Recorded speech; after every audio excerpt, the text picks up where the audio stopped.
saudara Adan Romer juga hal sama tadi ya, saudara yang membukakan pintu buat terdakwa Putri Chandrawati ketika mau masuk mobilnya. Pekan ini, Majelis Hakim Pengadilan Negeri Jakarta Selatan terus menggelar sidang perkara pembunuhan berencana terhadap Brigadir Yosua dengan sejumlah terdakwa. Para saksi dipanggil untuk digali keterangannya demi mendapatkan kebenaran material serta motif dari tindak pidana itu. Dalam pemeriksaan saksi, sejumlah ajudan Sambo yang dihadirkan terkuak adanya pengaruh relasi kuasa Ferdi Sambo terhadap para ajudannya. Salah satunya datang dari kesaksian Azan Romer yang mengaku mengubah-ubah keterangannya di hadapan penyidik. Dia tidak jujur saat penyidikan karena takut pada Ferdi Sambo. Tetap pada keterangan saudara tersebut tidak? Tidak Pak, berubah-ubah Pak. Berubah-ubah? Iya, Pak. Apa yang menyebabkan saudara memberikan keterangan berubah-ubah? Karena awalnya kami masih takut memberikan kejujuran Pak. Takut memberikan kejujuran, takut kepada siapa? Takut aja Pak. Ya, kita kan takut ini ada, kita takut Tuhan, kita takut mati atau takut apa? Iya Pak, takut sama siapa? Sama Bapak Pak. Bapak siapa? Pak Sambo Pak. Jadi takut sama Ferdi Sambo? Iya Pak. Kenapa takut? Takut aja Pak. Sebenarnya kami takut aja karena ini sudah ada orang yang meninggal Pak. Pengaruh relasi kuasa Sambo juga terkuak saat Azan Romer bersaksi bahwa Sambo menjamin Richard Eliezer untuk mengikuti skenario pembunuhan Yosua. Disampaikan itu pas saya sama Richard, seingat saya dari Richard, Om Kodir, terus Saudara Prayogi mengatakan bagaimana kalau ini terjadi kepada keluarga atau anak kalian. Terus? Dan Richard, kamu akan saya bela walaupun pangkat dan jabatan sebagai taruhannya.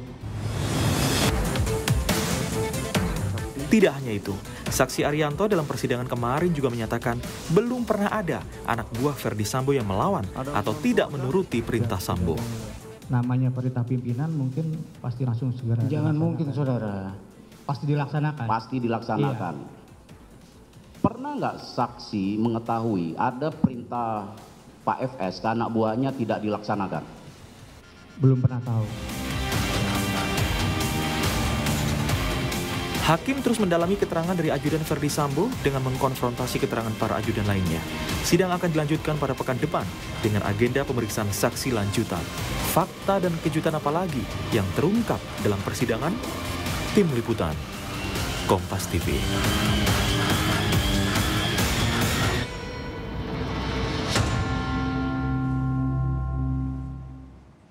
Ya, saudara, dalam sidang yang dilakukan ada pemeriksaan sejumlah saksi di persidangan untuk kasus perkara pembunuhan Brigadir Yosua kemarin. Ada yang terungkap bahwa saksi memberikan keterangan berubah-ubah karena ia awalnya takut kepada Ferdi Sambo. Sebegitu kuatkah pengaruh relasi kuasa dari Ferdi Sambo kepada para anak buahnya? Nah, pagi ini kita akan bahas dengan sejumlah narasumber. Di antaranya hadir secara daring kuasa hukum terdakwa Ricky Rizal, Yuda Ramon, dan juga pakar hukum pidana dari UPH Universitas Pelita Harapan, Jamin Ginting. Bang Jamin, Bang Yuda, selamat pagi, salam sehat untuk kita semua. Selamat pagi Mas Bayu, salam sehat, selamat pagi. Ya. Pagi Mas Bayu. Selamat pagi Bang Yuda, terima kasih waktunya. Bang Yuda, pengen tahu, kalau saya sebagai publik ketika mengikuti persidangan itu kan kemarin atau dalam beberapa hari terakhir jadi mengetahui dari kesaksian yang disampaikan para ajudan ya. Ada Azan Romer di kasus pembunuhan berencana dan juga Arianto di kasus penghalangan penyidikan begitu. Ya terbayang lah ya. Bang Jamin juga pernah mengatakan bahwa ini kan Jenderal Bintang 2 kepada anak buahnya yang ajudan sedemikian rupa, pasti itu agak sulit untuk menolak perintah. Saya makin terbayang begitu.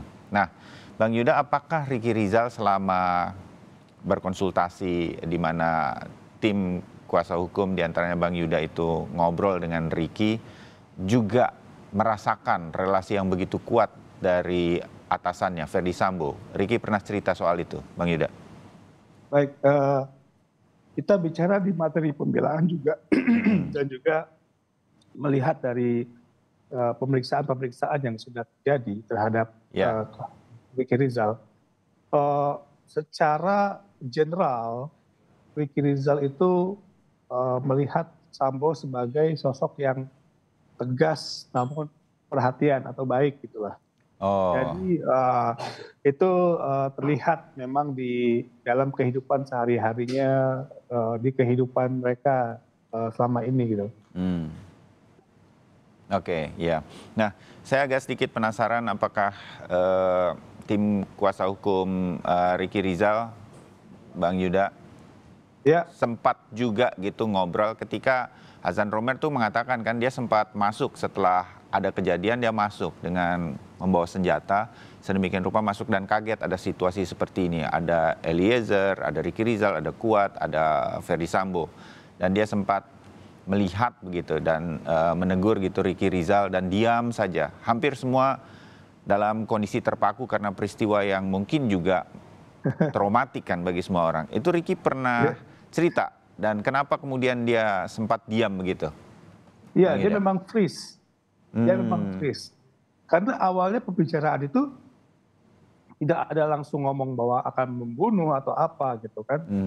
Jadi ketika dipanggil ke Saguling itu dia ditanya ya kan, kamu tahu apa yang terjadi di Magelang? Dia bilang itu siap tidak tahu ya gitu kan.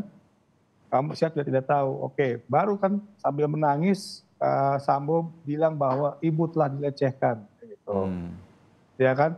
Saya akan klarifikasi dia. Kalau dia melawan, tolong backup saya. Kamu berani nggak nembak dia? Kan gitu. Jadi konteksnya tuh seperti itu alur ceritanya. Yang bilang sama dia siap tidak berani. Jadi tidak benar kalau tidak ada yang berani menolak perintah Sambo. Ricky Rizal pada hari itu menolak perintah Sambo, ya kan? Dia menolak perintah Sambo karena menurut dia itu melanggar hukum. Makanya kemarin saya bilang terdakwa ini tidak layak didudukan di kursi terdakwa Ricky Rizal ini. Dia sudah menolak perintah itu, gitu.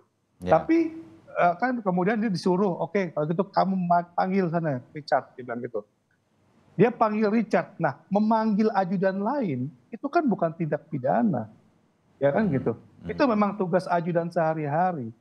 Jadi Bapak bisa bayangkan dong, ya kan, seorang jenderal bintang 1, seorang kombes diperintahkan untuk melakukan obstruction of justice, dilakukan. Sementara, ya kan, masa Ricky Rizal menolak memanggil Richard Eliezer? Kan tidak mungkin, apalagi itu merupakan job desk-nya dia. Lalu dalam dakwaan dia diperintahkan memanggil Joshua.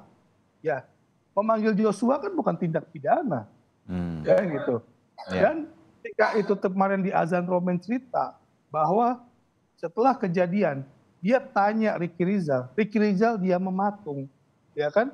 Ya dalam hatinya juga mungkin ada disbelief, kok ini bisa terjadi gitu loh. Tapi yang jelas adalah Ricky Rizal itu tidak punya mens rea, tidak punya itikat jahat terhadap peristiwa tersebut. Dia tidak ikut peran aktif dalam kejadian tersebut. Seperti yang saya bilang, apa yang dilakukan itu adalah sesuatu hal yang wajar. Yang dilakukan oleh seorang ajudan, memanggil orang itu bukanlah suatu tindak pidana. Gitu. Nah, tapi dia adalah orang yang salah di tempat yang salah pada waktu yang salah. Ini adalah nasib buruknya gitu. Ya, oke. Bang Jamin, kalau melihat keterangan dari para saksi di beberapa persidangan yang kemarin terjadi, sekali lagi ajudan Azan Romer mengatakan dia sempat berubah-ubah ditanya oleh majelis hakim begitu, dan dia katakan dia takut begitu sehingga kemudian jadi berubah-ubah. Nah, hal semacam ini akan tercatat di pengadilan sedemikian rupa seperti apa nanti hakim kemudian menilai seluruh jalannya persidangan terutama untuk para saksi. Apa yang sebetulnya jadi terlihat oleh majelis hakim dalam persidangan kali ini? Sebegitu powerfulnya Ferdi Sambo kah atau akan terlihat seperti apa? Apa sebenarnya yang kita harus baca dari kesaksian-kesaksian ini, Bang Jamin? Ya, baik Mas Bayu. Saya sedikit juga agak komentar ya terkait dengan relasi kuasa yang begitu kuat tadi ya. Ini Mas Bayu. Jadi waktu pemisahan TNI dan Polri, sebenarnya karakteristik daripada Polri dan tentara itu sampai sekarang tidak berubah, masih sama. Jadi kalau di tentara itu mereka wajib mematuhi atasan, garis komando. Tetapi kalau di TNI mereka harus mematuhi hukum karena mereka sipil. Nah, banyak sekali saya lihat pendidikan, apakah itu akpol ya, ada dua cara mereka yang melakukan pendidikan yang relasi kuasa itu sangat kental. Pertama, pendidikan akademik. Mereka dari jam 7 contohnya ya, ke siang itu akademik. Tetapi setelah itu relasi kuasa pendidikannya. Patuh terhadap abang kelas, ditindas segala macam ya supaya hormat. Nah itu melekat terus Mas Bayu. Sampai mereka menjadi perwira. Apalagi pendidikan tinggi. Sesama, nah itulah saya kira harusnya menyadari kalau sekarang ini Akpol ataupun polisi itu adalah humanis, bukan militeristik yang harus hormat kepada komandan walaupun salah. Nah, itu yang harusnya mereka taat itu. Nah inilah yang kita lihat sekarang, sampai mereka cara mendidik PRT, cara mendidik ajudan, sama mereka mendidik seperti bawahannya. Nah, hingga waktu memberikan kesaksian, seakan-akan kalau karena sudah hidup bersama dengan mereka, sehingga mereka nurut aja begitu, apapun siap komandan. Nah itu, padahal mereka polisi, bukan tentara. Nah inilah permasalahan di negara kita ini.